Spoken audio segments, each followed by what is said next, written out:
You see, DC, was it that hard? Was it that fucking difficult to make a fun, exciting, and entertaining film?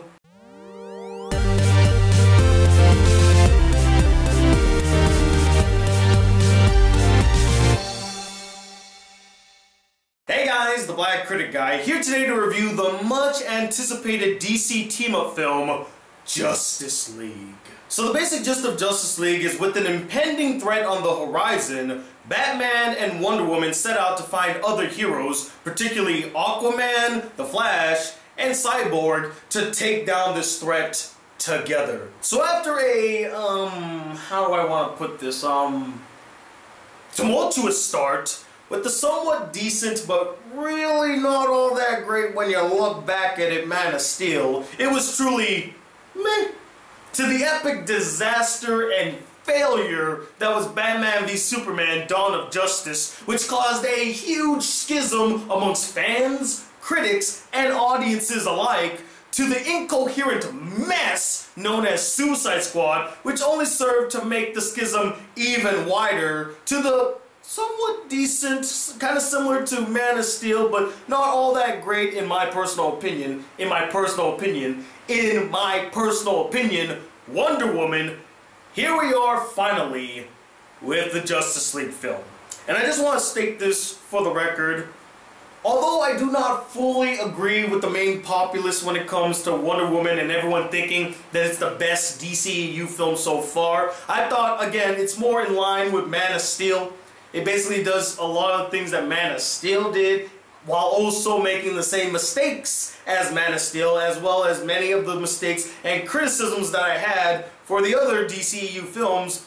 I will say that Wonder Woman was a fresh start. It was a changing of the guard, it was a flipping of the switch, and now finally, with the release of Wonder Woman, the DCEU is back on track. Well, I should say that it's finally on track to being something good and leading up to Justice League.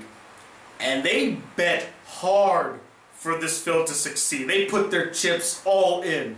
They're betting on this film to succeed. Because if Justice League fails, it's not looking good for the DCEU moving forward. Hell, they even went out of their way to hire Joss Whedon to come in and tweak the story a little bit so that it can be a bit more entertaining. And who better to work on your superhero team-up film than the guy responsible for two of the biggest ones. Hell, probably two of the only ones if you don't include X-Men and Watchmen. I guess, yeah, two of the only superhero team-up movies where characters come together to fight a big threat. Who better to get than Joss Whedon? He's done it twice before. I think he can do it a third time around. So yeah, they were betting super hard for this, and contrary to what many people believe, considering my past opinions of other DCEU properties, I don't want this film to fail. If anything, I really want this film to succeed. I wanted it to succeed the moment it was announced. I went in not hoping for the best, but I kept my mind open. I was excited to see whether or not it would be, at the very least, fun to watch. And after watching the entirety of Justice League, what do I think about it? I think my intro kind of summed it up best. I enjoyed the film. And to DC and Warner Brothers, thank you. The biggest praise I have isn't for the film itself, it's actually for Warner Brothers and DC. Why do I say this? Because they finally listened to many of the criticisms a lot of people had over the years with their previous installments to the DCEU. They took it to heart. That's very important to note. They took it to heart. They made the changes everybody was asking for, then they implemented it into Justice League without it coming off half-assed or condescending. A problem that I had with Batman v Superman addressing the wanted massive destruction that Superman caused when he was in Metropolis, which I don't think it was really necessary for them to address, but even when they addressed it, the way they addressed it was like somebody was like, fine, you want me to address it, I'll do it. They didn't seem like they truly cared that much, they just were forced to do it. So they said, here you go, fine, here's your answer. Are you happy now? You didn't get none of that here in Justice League. They gave us what we wanted and said, you know what, here, you guys wanted this, hopefully you like it now. And I gotta say, I thought many of the changes that they made were quite refreshing. It was nice to see color back in this world. It was nice to see some humor, some lighthearted moments. And I will say this, and this is in regards to the film, I think that they found a nice little medium with the lighthearted tone and some of the dark brooding stuff that were in the previous films. And speaking of the colors, when it comes to the visual effects in this film, I'll be honest with you guys, they were rather hit or miss for me. Now I will note that there were more hits than there were misses, but there were quite a few notable misses that I will address later on in this review. But let's first focus on the hits, like Cyborg's body. Albeit it is sort of like a ripoff of Iron Man, I'm not going to hold it against him because I think from here on out, if anybody is in a metallic suit, they're instantaneously going to be compared to Iron Man because he was first, so it's really not their fault. But other than that, he looked sleek, he looked high-tech, he looked freaking awesome, he looked like a new Cyborg. He's not the Cyborg that I remember as a kid, but I like this version of Cyborg. He looks freaking awesome. I also liked it whenever Flash would tap into the Speed Force. You see him running on walls or running really fast, you see the lightning flying all over the place, and playing off the visuals, the action scenes were a whole lot of fun to watch. Just seeing our favorite heroes clashing amongst themselves, fighting a bunch of parademons, fighting Steppenwolf, I got a kick out of it. Although I will admit that the first fight scene that opens up this film with Batman fighting that random criminal guy and then he uses him as bait to lure a parademon and then he fights with him in the sky and then he pins him down. That was a bit wonky, a bit cluttered. It reminded me so much of a lot of the fight scenes in previous DCU films. I started getting worried like, oh my god, am I in for something bad after watching this? But as the film goes on, the action scenes get better and better and better. There's even this one cool throwdown. I can't really talk much about it, but I liked it. There was a lot of emotion in that fight scene, and a lot of things going on that I thought worked and made the action scene quite thrilling. Now let's be fair and honest with ourselves when we're talking about the story, okay guys? The story here isn't anything truly special or remarkable. It's pretty simple and straightforward. Nothing that we haven't seen before. When you rip it down to its core, the basic story is about a bunch of heroes coming together to fight a big threat to the Earth. That's the entire story. Then you add the little variables here and there about how they get from point A to point B. And although, like I said, it isn't anything truly special, it isn't about what the story is, it's about the journey and its execution. And I will say, the journey was fun, and the execution was solid. Although I have seen this story done a billion times before, I like the way they presented the story here. I was engaged to the story, I found the story a whole lot of fun. Although I will say that it does become a bit predictable. That's the only problem with stories like this, is that it's predictable. You know how it's going to start, you know how it's going to end, you know all the little twists and turns in the middle. That's the only criticism that I have about the story, is that it is predictable. But even though it's predictable, that doesn't stop it from being fun, which it was. And since I touched on the story, what do I think about the writing? What do I think about the dialogue between the characters? I thought the writing was solid, and I really liked some of the dialogue scenes between characters, whether it be humorous or serious. In fact, there are a lot of standout moments where the dialogue really hits you. I mean, there's this one exchange between Diana and Bruce.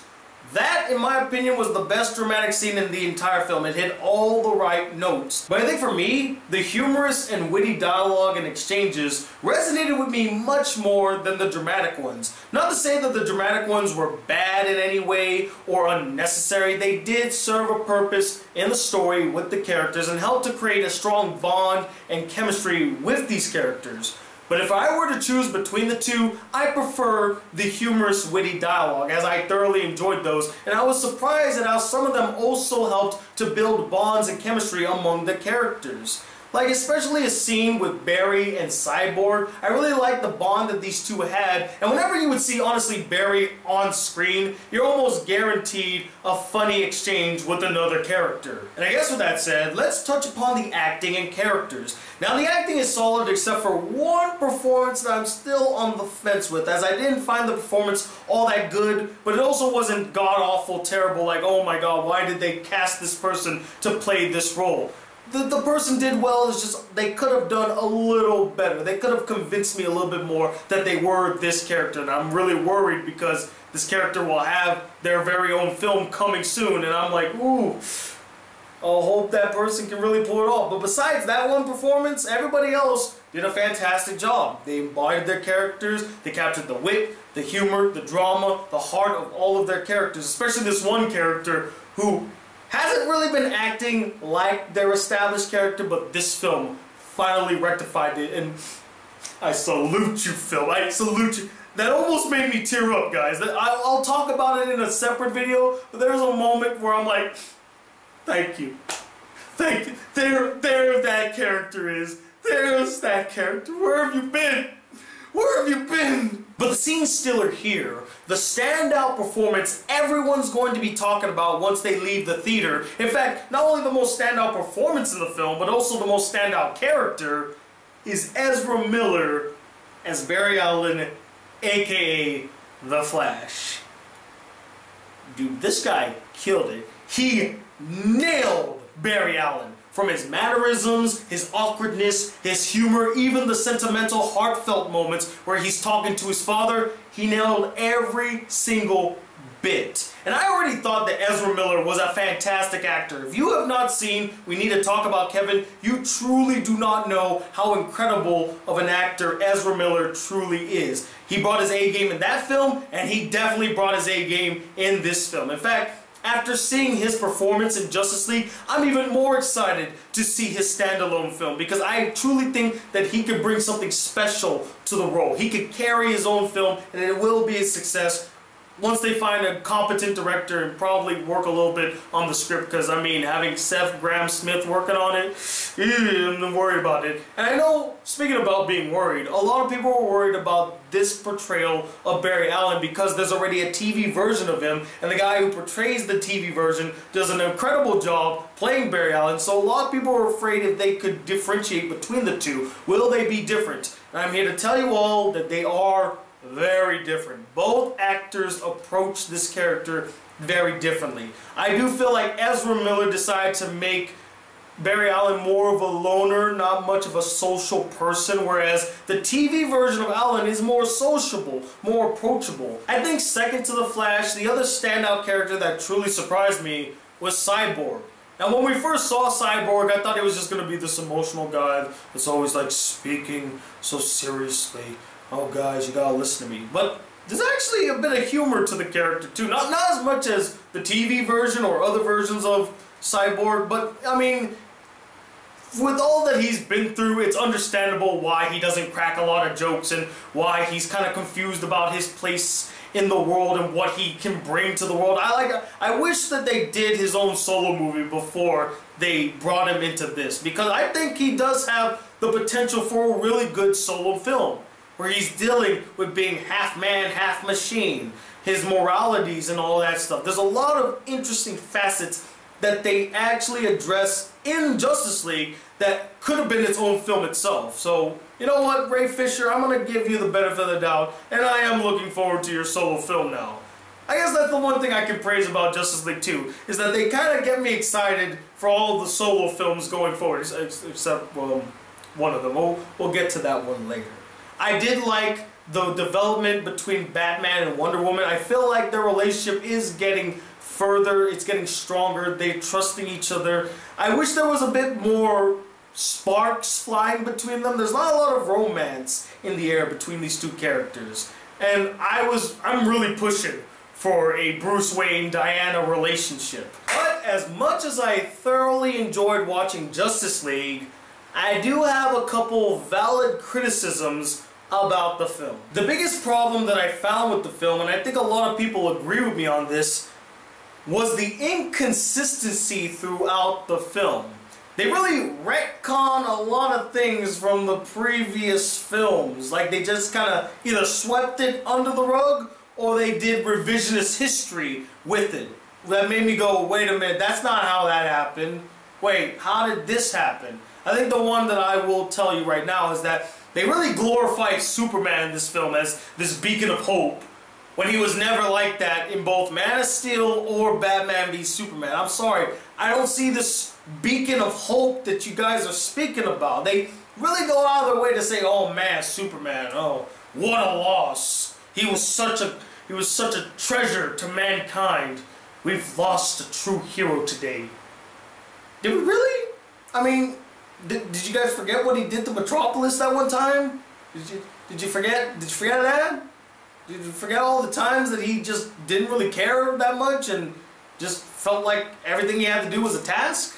Remember the time that he caused all that trouble and mayhem and all these people keep coming out of the woodwork causing all this trouble because Superman's around? You guys remember that? I mean, doesn't really seem like the beacon of hope that you guys keep spewing about. Another issue I found deals with the visual effects. Now, I mentioned earlier that the visuals were very hit or miss for me, but I did acknowledge that a majority of them were hits. But there are still a few notable and significant misses that do need to be addressed, and I'm not gonna let the film get away with them. Like the opening scene of this film where you see Superman in terrible, god-awful, horrendous CGI, or I don't know what type of filter that kid was using on his phone, but it made Superman look fake and shitty.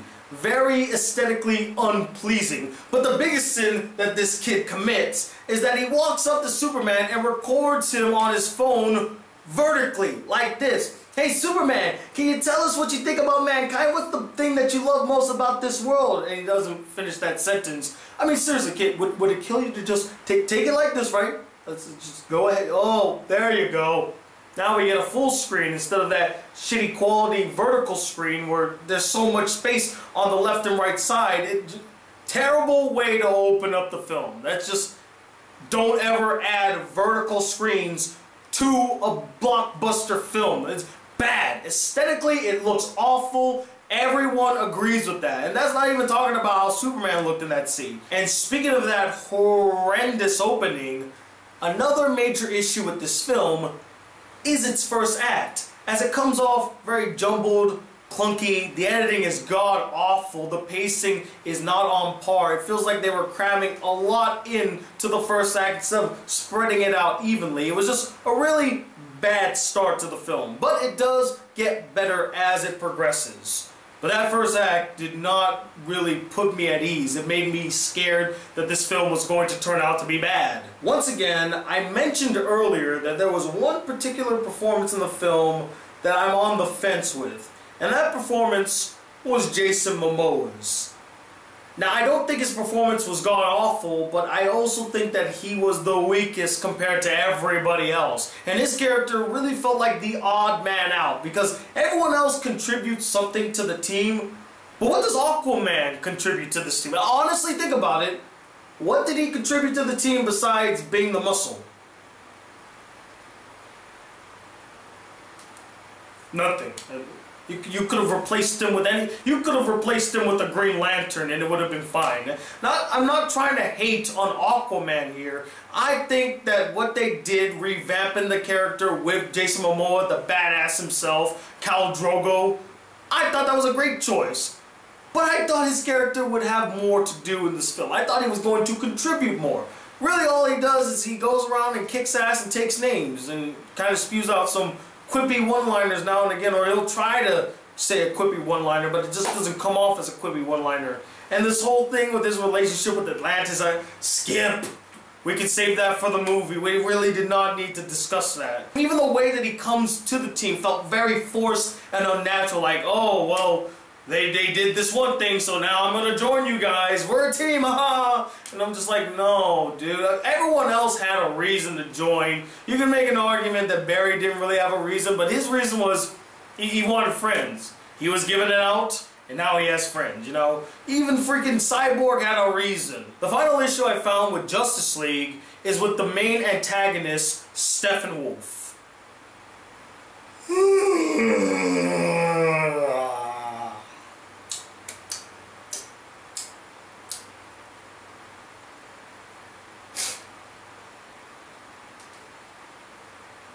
so forgettable. He's so uninteresting as an antagonist. And he's painfully derivative. Oh, and I also forgot.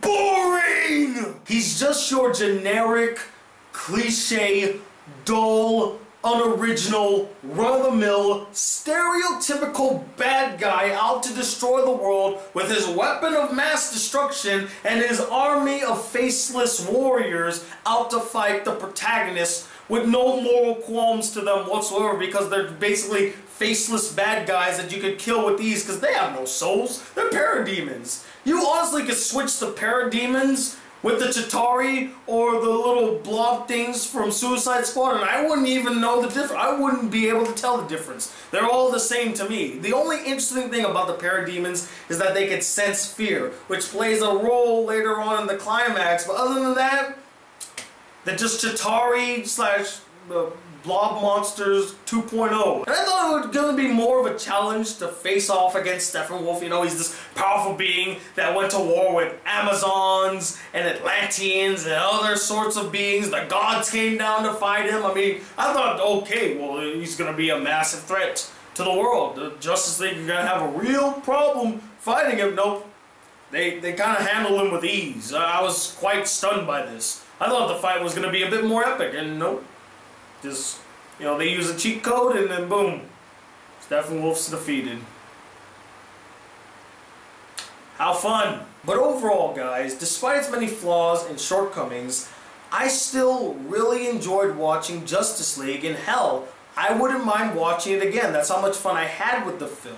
It's a step in the right direction for the DCEU moving forward, and the film did an amazing job at convincing me that there is still hope, there is still potential in this extended universe. After watching Justice League, I'm more excited to see the Flash film than I was before seeing Justice League. I cannot wait to see the Flash film because of how great Ezra Miller was as Barry Allen, aka the Flash. And I really want to see a standalone Cyborg film now. I think there's a lot of potential with that character, and they could tell a really rich story, a really complex story with him. There's a lot of potential to him. With Aquaman, I'm still a bit worried, but in James Wan we trust, so I have faith the film will do well. But overall, I found the film to be quite an enjoyable one, and if you guys are a fan of the DCEU, definitely go check it out. If you're still on the fence with the film, know that there are problems with it, but it is a fun time. If you just enjoy, if you go in hoping for it to suck, you're probably gonna hate it. But if you go in with an open mind and say, you know what, let me give this film a chance, you might be thoroughly surprised by what you see. I know I was. But as always, guys, I'm not the end-all be-all opinion when it comes to Justice League. I would love to know what you guys thought of the film as well. Did you love it to death? Is it one of your favorite films of the year? Is it one of your favorite DCEU films? Or did you find it boring, dull, derivative, just a carbon copy of the Avengers? Get your own ideas, guys. And let me know, who is your favorite member of the Justice League? Comment below, let me know, and stay tuned, guys, as BCG Disney Week is just 2 days away. Ooh, get excited, I cannot wait for it to come. And I would like to take this time to thank each and every one of the patrons who have donated to my Patreon account.